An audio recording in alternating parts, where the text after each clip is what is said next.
of the news for more on this development. Good to have you join us at this time. The NBA is against this declaration, and actually it says the emergency declaration does not automatically dissolve or suspend elected state government. It's asking the National Assembly to reject any unconstitutional attempt to ratify the suspension of the governor and his deputy. Do you support the position of the NBA? Well, I don't think this is a matter for votes. The president has invoked the power conferred on him under Section 305 of the Constitution to declare state of emergency. We have to appreciate that that is a call that the Constitution has specifically invested in the president and the president alone. And it is rather tendentious for us to second guess or try to validate the basis for that decision without having the necessary information at the disposal of the president. This is an extraordinary power intended to be exercised in a situation of emergency. An emergency situation suggests an unforeseen, serious development that requires a drastic action other than the normal course of events.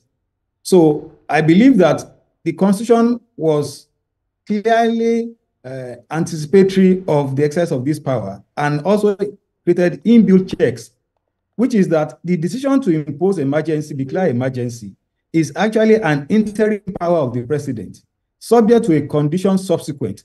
That condition subsequent is a sifting process of parliament to share in its consideration and it must submit the proclamation along with the details for the proclamation so that the parliament is properly informed to see whether they will go along with the president or they will veto his decision.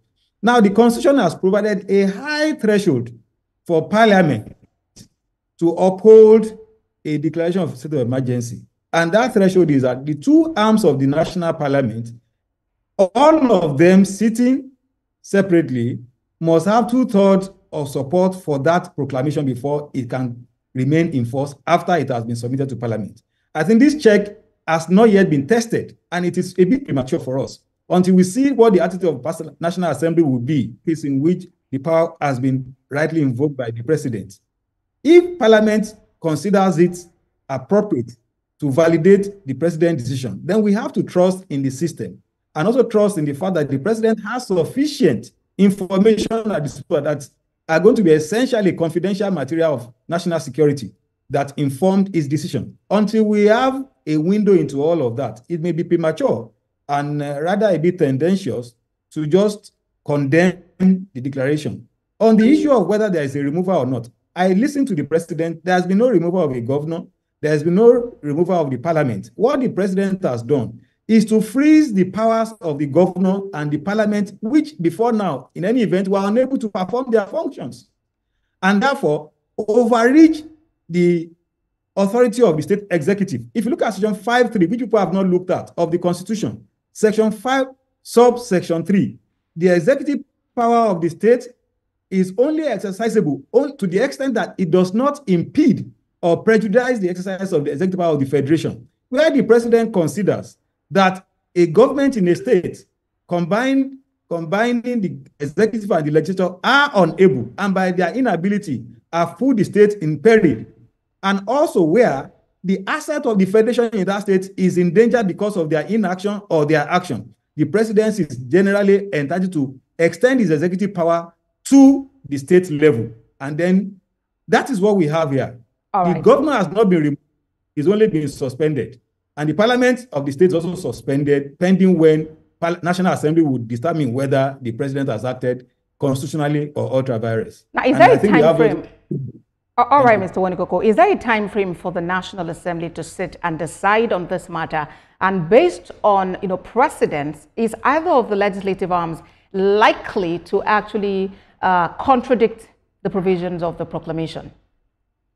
Thank you very much.